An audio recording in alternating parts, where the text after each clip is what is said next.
काफिर कोट।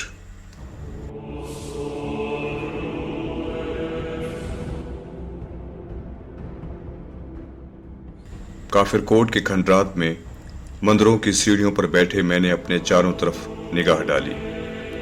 इस शहर बर्बाद का अपना हुस्न था। मैं दूर दूर तक फैले खंडरात को देखकर जमाने के उलट फेर पर गौर कर रहा था।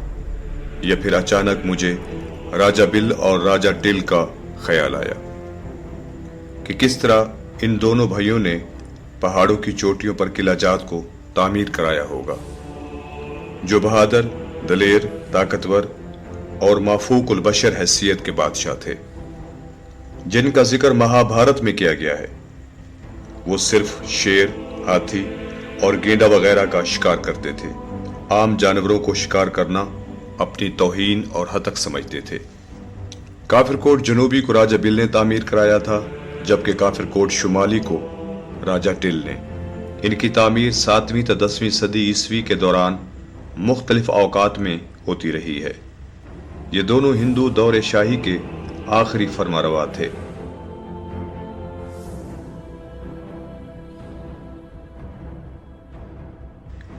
काफिर कोट जनूबी बिलोट शरीफ के नजदीक वाक़े है और काफिर कोट शुमाली चश्मा बिराज से पहले दरतंग रोड पर वाक़े है। ये दरिया कुरम और दरिया सिंध के संगम के करीब वाक़े है। इन्हीं दरियाई रास्तों के पास से सेंट्रल एशिया के इलाकों बुखारा, समरकंद और मुरो से काफिले काबल और गजनी होते हुए दरियाए टोची और कुरम के साथ साथ सफर करते थे। काफिर कोट के किला जात से गुजरकर ये काफिले दरियाए सिंध के साथ साथ मुल्तान का रुख भी किया करते थे, या फिर सालेट रेंज के इलाकों से गुजरकर किला नंदना और हिंदुस्तान तक जाते थे।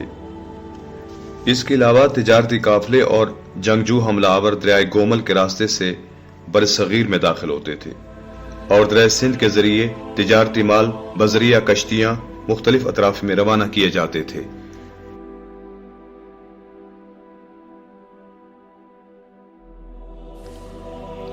क्योंकि दरियाए सिंध का बेशतर हिस्सा पहाड़ों के दामन में है और दरियाए सिंध के किनारे पहाड़ों की चोटियों पर कदीम किलों, इबादत गाहों और तबाहशुदा बस्तियों के आसार मिलते हैं। काफिर कोट के खंडरात को नोकीले तराशे हुए पत्थरों और खारदार झाड़ियों ने अपनी लपेट में ले रखा है। पहाड़ों की चोटियों पर होने की वजह से यह आसार कदीमा अभी तक महफूज हैं।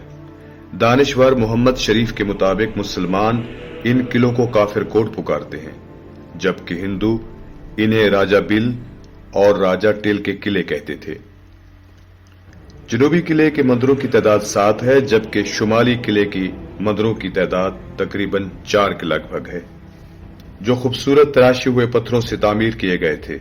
ये मंदिर माजी में बहुत खूबसूरत और शानदार थे। इनके आसार इनकी अजमत रफ्ता की शहादत देते हैं, जो अब खंडरात बन चुके हैं।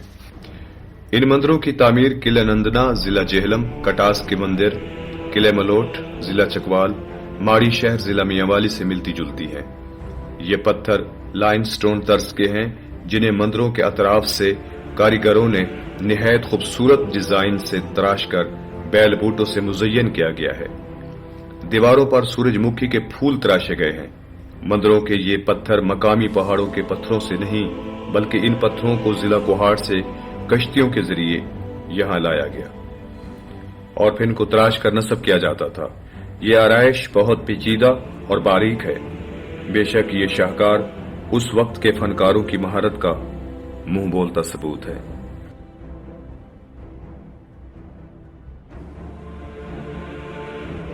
दीवारों पर मूर्तियां रखने की खातिर रोशनी के लिए ताकचे बनाए गए थे।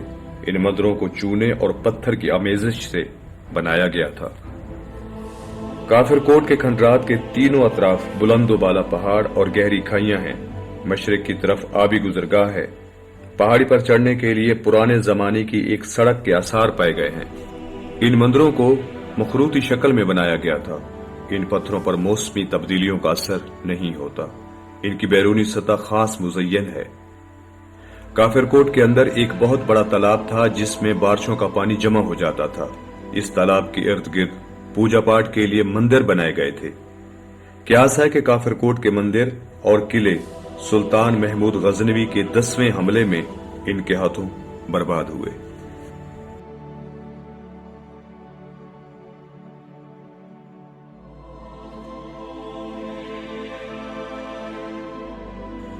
ये तमाम मंदिर तबाहशुदा किले के अंदर हैं। ये किले दफाई लिहाज से महफूज मकाम पर बनाए गए थे। ये तारीखी शाहकार अब शिकस्त और रेख्त से दोचार है, लेकिन हजारों साल तारीख और तमद्दुन के अमीन ये किलाजात, फसीले और टेम्पल आर्कियोलॉजी डिपार्टमेंट का राह तक रहे हैं और इनकी बहाली वक्त का तकाजा है।